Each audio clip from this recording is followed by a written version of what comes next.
CBS Young and the Restless spoilers next week, September 29th to October 3, 2025. The tension in Genoa City had been building for weeks, and now it seemed to spill into every corner of the city, from the quiet comfort of crimson lights to the hallowed halls of the Abbot estate. Secrets whispered in the dark were now clawing their way into the light, and choices made in desperation threatened to dismantle marriages, friendships, and families. For Tessa Porter, the weight of her wife's confession was a burden she could no longer carry alone. Mariah Copeland's startling admission, that she had tried to kill a man during a work trip, still echoed in Tessa's mind, reshaping every glance, every embrace, every word they had shared since. It wasn't only the gravity of the confession that shook her but the uncertainty of what it meant. Had Mariah actually killed someone? If not, was the man alive and lurking, waiting to exact revenge? The questions consumed her, and though her instinct was to protect her marriage, the silence was tearing her apart. That was why she found herself at Crimson Lights, the cafe that had always been a sanctuary for Genoa City's tangled souls. Sharon Newman, her mother-in-law, was behind the counter, as steady and grounding as ever. Sharon had been through storms most people couldn't imagine, affairs, betrayals, mental health battles, and tragedies that could have broken anyone else, and yet she remained, pouring coffee and offering guidance to whoever needed it most. Tessa sat across from her, heart pounding, and made the decision to open her mouth. She didn't spill everything, not yet. But she told Sharon that Mariah had finally confessed something that explained the restless guilt shadowing her wife's every move. Sharon's eyes widened, not in judgment but in quiet horror, realizing that whatever Mariah had done was serious enough to shake the foundation of her marriage. When Tessa added that she intended to visit the scene of the crime herself, to piece together what had really happened, Sharon's instincts kicked in. She asked if that was truly wise, if digging into a past so dark would only expose them all to greater danger. But Tessa, voice breaking with a mixture of love and desperation, told her this might be the only way to save her marriage. If I can understand what happened, if I can help carry the truth with her, then maybe I can keep us together, she insisted. Sharon saw the fear behind her resolve but also the love. It was the kind of love Sharon herself had risked everything for, time and again, and she knew better than anyone how heavy those risks could be. While Tessa fought to save her marriage, another woman across town was struggling with her own romantic dilemma. Sally Spectra, who had once built her entire life on bravado, charm, and resilience, was finding it harder and harder to believe in Billy Abbott's promises. Their reunion had been passionate, hopeful even, but in her heart she couldn't shake the doubt that Billy was capable of real change. He was magnetic, unpredictable, and thrilling in ways she could not deny, but he was also reckless, and Sally feared she was setting herself up for another heartbreak. Instead of bottling her fears, she did something bold. She reached out to Jill Abbott herself. In a moment of vulnerability, Sally arranged a video call with Billy's formidable mother, a woman who knew her son better than anyone else and who had watched his self-destructive cycles play out for decades. When Jill's face appeared on the screen, her initial expression was one of surprise, even shock. She hadn't expected to be pulled into Billy's latest romantic chapter, and certainly not by the woman herself. Sally wasted no time. She told Jill plainly that she loved Billy, that she had fallen for him despite her better judgment, and that they now had a very real problem. Jill listened, her eyes narrowing with the mixture of maternal protectiveness and long-honed skepticism. She hadn't even known Billy was seeing Sally, and to hear the words spoken so openly caught her off guard. For Jill, every woman who entered her son's life was both a potential savior and a potential casualty, and she could not yet tell which Sally would become. But what struck her was Sally's honesty. Sally wasn't asking for approval or even validation, she was asking for help, or perhaps simply understanding. She wanted Jill to know the truth, that this wasn't a fling or a manipulation, but something real, something fragile, and something already in danger of collapsing if Billy fell into his old patterns. The parallel between Tessa and Sally was striking, two women fighting for love, both aware that the men they loved carried shadows that threatened to destroy everything. For Tessa, the shadow was Mariah's past, a crime that might still carry consequences. For Sally, the shadow was Billy himself, his inability to fully step away from recklessness, his constant dance between brilliance and chaos. And for both women, the choice was whether to stay and fight or step away before the damage became irreparable. Claire Newman's story continued to ripple in the background, her growing connection to Holden Novak another reminder that first loves often burned bright but not forever.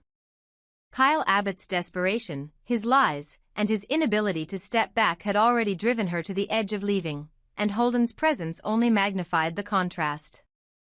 While Claire dreamed of Disneyland and the freedom to laugh without fear of betrayal, Kyle sparred with Audra Charles, insisting she meant nothing even as their fiery clashes told another story.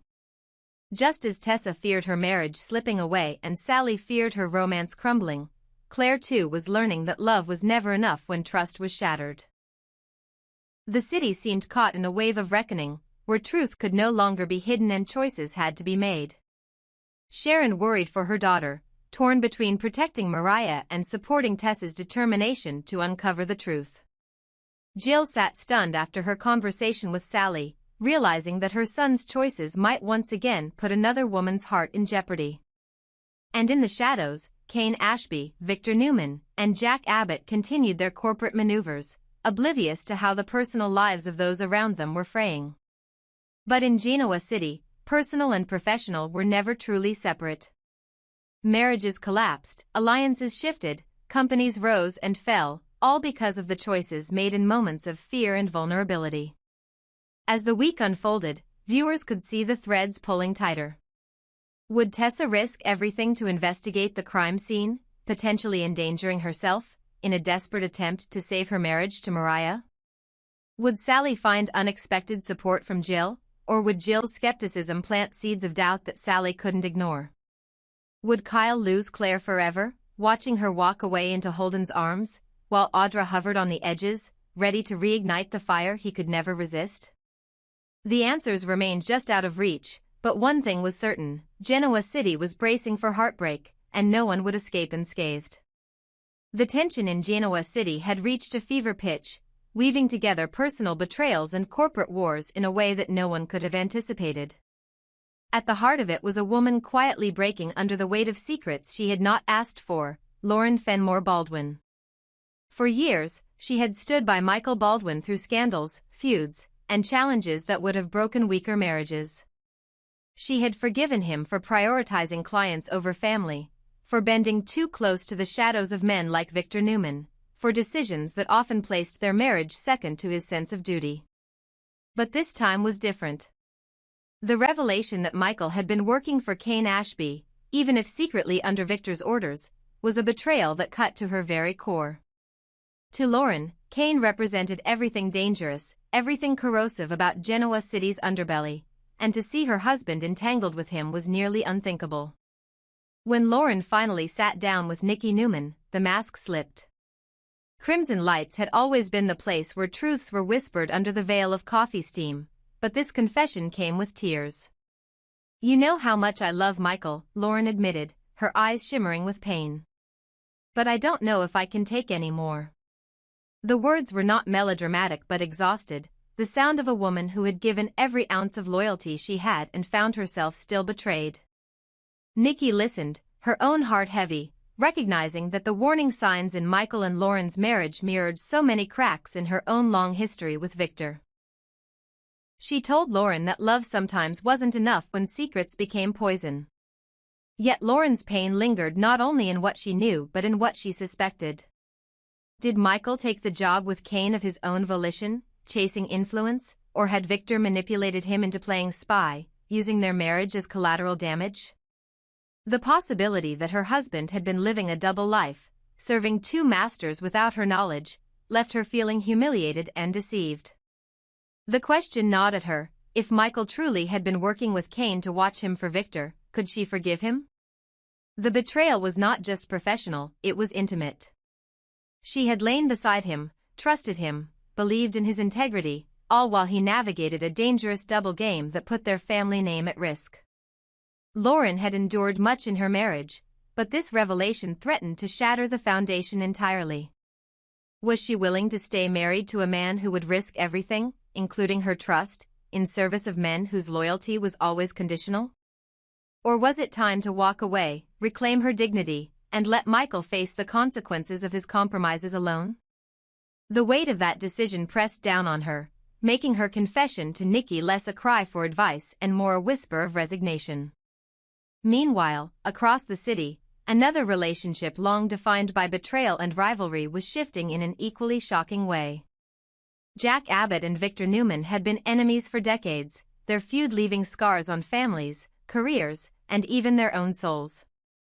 Their wars had destroyed companies, marriages, and alliances, and yet neither man had ever truly emerged victorious. It had always been an endless stalemate, each waiting for the other to make a mistake. But Kane Ashby's rise, combined with Billy Abbott's reckless ambitions, had created a threat too large for either man to face alone. What no one expected was that Victor and Jack, two men who had sworn to bury each other, would be forced to extend hands across the battlefield. The image of Jack walking into the Newman ranch, of Victor listening with guarded skepticism rather than immediate dismissal, marked a dramatic reversal of history. Their conversation was tense, deliberate, both men fully aware of the irony of standing side by side after years of sabotage and betrayal.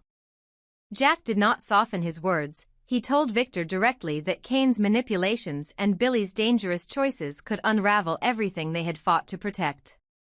For the first time, Victor didn't laugh, didn't call him a fool.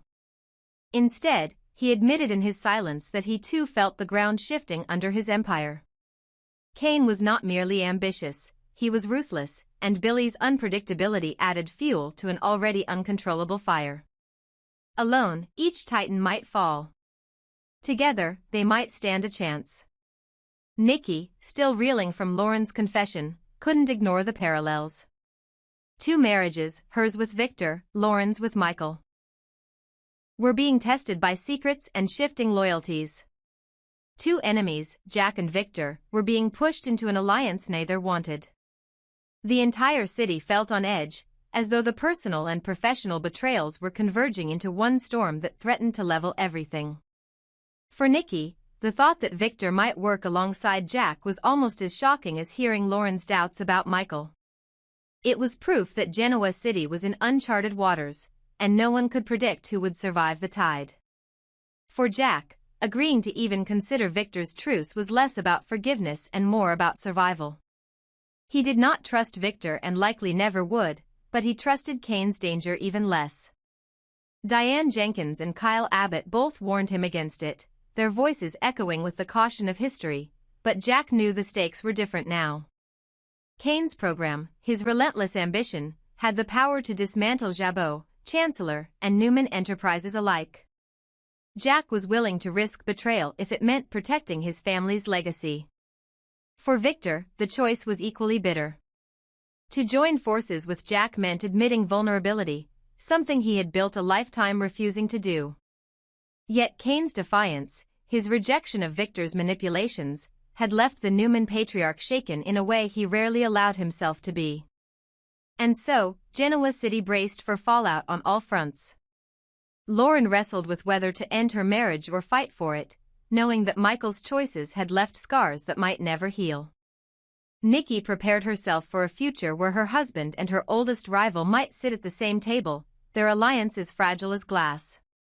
Jack and Victor, bound by necessity rather than respect, prepared to go to war together against Kane Ashby, even as both men silently calculated how to betray the other when the time came. And Billy, reckless as ever, stood on the edges of it all, his decisions threatening to ignite the very blaze Kane needed to burn the old guard to the ground. The shocking revelations left one truth undeniable: nothing in Genoa City was stable anymore.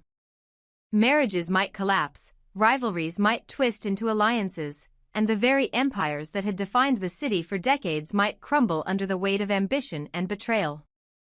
For Lauren, the question was whether love could survive deception. For Victor and Jack, the question was whether survival could overcome hatred. And for the city itself, the only certainty was that history was being rewritten, one betrayal at a time.